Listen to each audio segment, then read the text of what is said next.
Have you ever had a moment, perhaps brief but unforgettable, when the world around you suddenly felt unreal? Maybe it happened in the middle of a routine task, folding laundry, walking through the grocery store, or sitting at a red light. Out of nowhere, a strange sensation overcame you. Time slowed.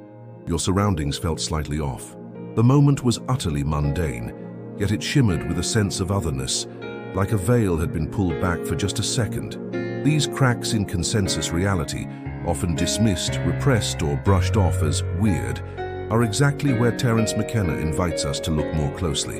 For McKenna, these moments aren't glitches, they are invitations, evidence that what we call reality may not be as fixed, objective, or singular as we were taught to believe. And if that's true, then perhaps, just perhaps, reality can be altered. To explore this, McKenna combined ancient psychedelic traditions with radical linguistic theories and cutting-edge science. But this wasn't about escaping life. It was about waking up to it. According to McKenna, our reality is a product of perception, language, and belief. He once said, "The world is made of words, and if you know the words the world is made of, you can make of it whatever you wish." Let that sink in for a moment. What if language isn't just a tool to describe the world, but a force that shapes it? Jacobo Grinberg, a Mexican neurophysiologist and mystic, came to a similar conclusion through very different means. His Syntergic theory suggested that there is a unified field of consciousness, a lattice of potential realities, and what we perceive as real is merely a projection from our brain into that field. The brain, he said, does not observe reality, it selects it. When McKenna's and Grinberg's ideas intersect, a profound possibility emerges, that our experience of reality is not a passive reception, but an active construction. And if that's true, then reality isn't just out there, it's also in here, being constantly rewritten by our attention, emotion, and inner narrative. For those of us in midlife or beyond, who've spent decades adapting to a world that seemed immovable, this idea can feel either exhilarating or terrifying. Because if the world can change, if we can change it, then so much of what we believed solid was actually fluid. It begs the question, if reality is malleable, then who have we been all along? If this reflection has already touched your heart, subscribe to the channel and share in the comments. What part spoke to you the most? Now let's continue. From early childhood, we're taught to trust our senses, to believe that what we see, hear, and touch is real. Reality is presented as a shared constant, a stable agreement that we can all rely on. But Terence McKenna and Jacobo Grinberg ask us to challenge that assumption. What if this consensus isn't truth but habit? The philosopher Alfred North Whitehead called it the fallacy of misplaced concreteness, mistaking the map for the territory. McKenna took this further. What if the territory itself is generated by the map? In other words, what if perception isn't passive but participatory? Consider this. When two people witness the same event, say a heated argument between strangers in public, they walk away with different memories. One feels fear, the other indifference. One remembers anger in the voices, the other hears sadness. Who saw the real event? McKenna argued that perception is filtered through layers of belief. The mind doesn't just observe the world, it interprets it, and that interpretation then becomes one's reality. For many, this realization arrives in midlife, when the same patterns and struggles repeat themselves, no matter how much changes on the outside. You start to ask, is it the world that's stuck or my perception of it? Jacobo Grinberg's Syntergic theory supports this suspicion. His research proposed that the brain takes an infinite field of informational potential, what he called the lattice, and molds it into something coherent through a process he called Syntergico. This molding is influenced by our memory, emotions, and expectations. In other words, your inner world selects your outer one. This isn't wishful thinking or spiritual fluff. It's a sobering reminder of how much power we unconsciously give to our assumptions. If you believe people are untrustworthy, you will consistently perceive betrayal. If you expect the world to be cold and uncaring, that is what your brain will construct from the lattice of possibility, not because it's objectively true, but because it's familiar. This helps explain why deep transformation often begins not with action, but with awareness, not with doing, but with unlearning. As we age, many of us find that the most powerful shift isn't in changing the world, but in questioning the lens through which we've been seeing it all along. McKenna called this reclaiming the imagination, because once you see that belief and perception are woven together, you're no longer trapped in someone else's version of reality. You begin to participate, rather than just endure. And participation is the first step toward alteration. If we accept that perception molds reality, then the next question arises naturally. What molds perception? For Terence McKenna, the answer was unambiguous: language. We often think of language as a tool to describe the world, but McKenna flipped that idea on its head. He proposed that language doesn't just describe reality, it creates it. His radical claim was this: the world is made of language, and the implications of that are staggering. Consider how language defines the boundaries of our experience. If a person grows up in a culture where there is no word for depression, they may still feel it, but they lack a structure to understand or even express it. The feeling becomes unnameable and therefore less real. The inverse is also true. When we name something, we stabilize it. We give it weight, edges, identity. Language doesn't just allow us to talk about reality. It filters and limits what we can perceive. McKenna often referenced the Sapir-Whorf hypothesis, which posits that the language we speak shapes the thoughts we're capable of having. In this sense, vocabulary becomes more than communication. It becomes a psychological cage or a doorway. As adults over 45, many of us have lived long enough to see how words come and go in culture. Terms like burnout, emotional labor, gaslighting, once obscure, now shape entire social realities. These aren't just trends, they reflect shifts in collective consciousness. Once something is named, it becomes negotiable, shareable, changeable. Jacobo Grinberg would have seen this as confirmation of his theory. The lattice, in his view, responds to the structures of the mind, and language, being the primary structure, tells the brain what to look for, what to pull from the field of infinite potential. If you've never heard of something, you're unlikely to notice it no matter how present it is. This brings up a quietly unsettling truth. Reality is not only shaped by what we notice, but also by what we lack the words to see. McKenna believed that psychedelics shattered the prison of conventional language. In altered states, people often report ineffable experiences, truths beyond words. These experiences, he claimed, hint at realities beyond the linguistic grid we're born into. And once you've touched that, even briefly, the world you return to feels less absolute. But you don't need psychedelics to experiment with this. Think about how your self-talk, the words you use to narrate your life, defines your emotional experience. I failed again versus I'm still learning. One hardens the world, the other leaves it open. Reality isn't just out there. It is constantly being authored, and language is the pen in your hand. If language is the architecture of reality, then attention is its electricity, the energy that powers and animates what we experience.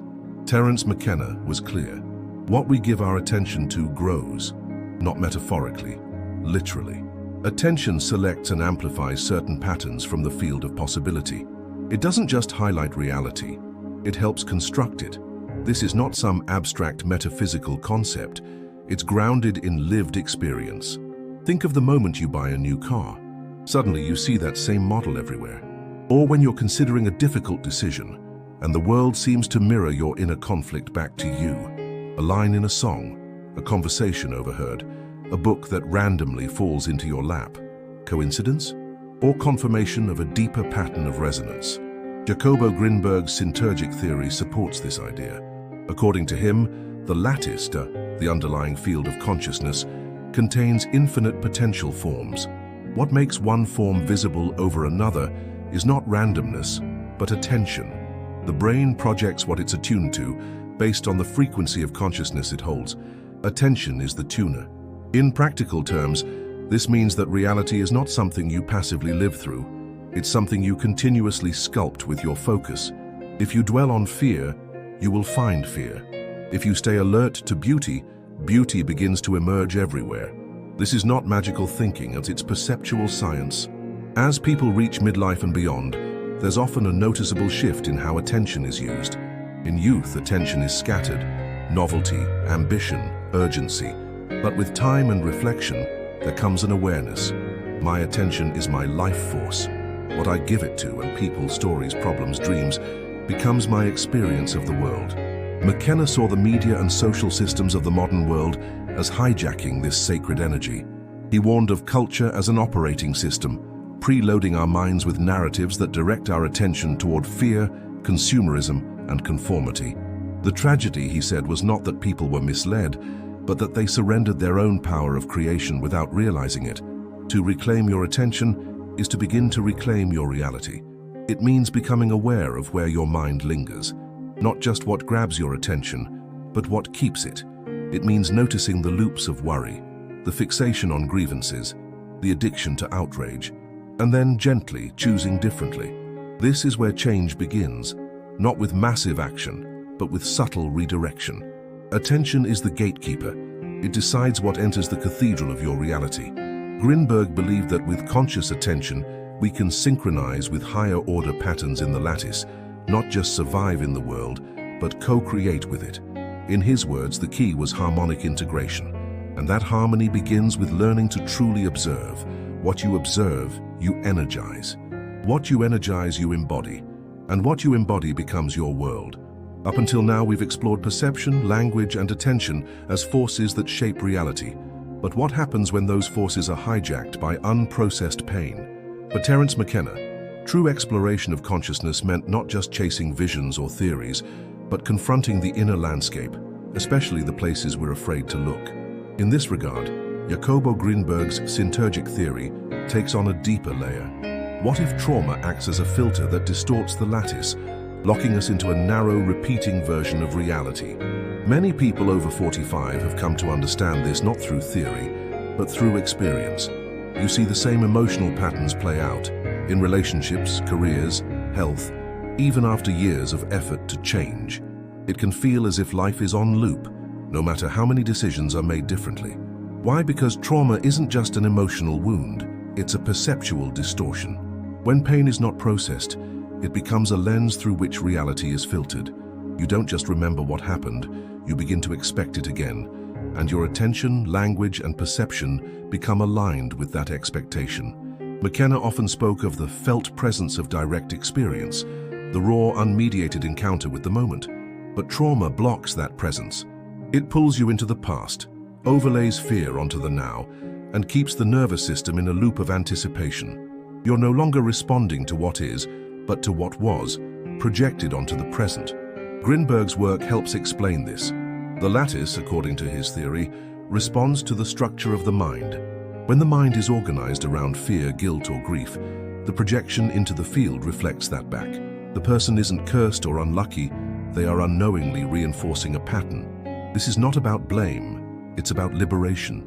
Because once you recognize that trauma alters your construction of reality, you can begin to rewire that construction, not through force, but through presence. Through deep, compassionate attention to the stories you carry and the sensations you suppress, healing becomes a reality shift, not a metaphorical one, a perceptual one. As trauma is metabolized, the world begins to look different. People feel safer, opportunities appear, life softens, not because the world changed, but because you did. McKenna suggested that psychedelics offered a shortcut to seeing beyond these frozen loops, a brief dissolution of the egoic structure that held trauma in place. But he also knew that it wasn't enough to visit those insights. They had to be integrated. And integration happens through awareness, reflection, and love. For many, this chapter of life, or the second half, becomes the ideal moment for that kind of work. Not because there's more time, but because there's more depth, more perspective, and often a quiet readiness to finally stop surviving and start living. Your reality isn't broken, it's repeating, and that loop can be interrupted, gently, bravely, from within. By now, we've seen how attention, language, belief, and trauma form the scaffolding of our reality. But what if we could temporarily suspend that scaffolding and glimpse the raw, unfiltered architecture beneath it?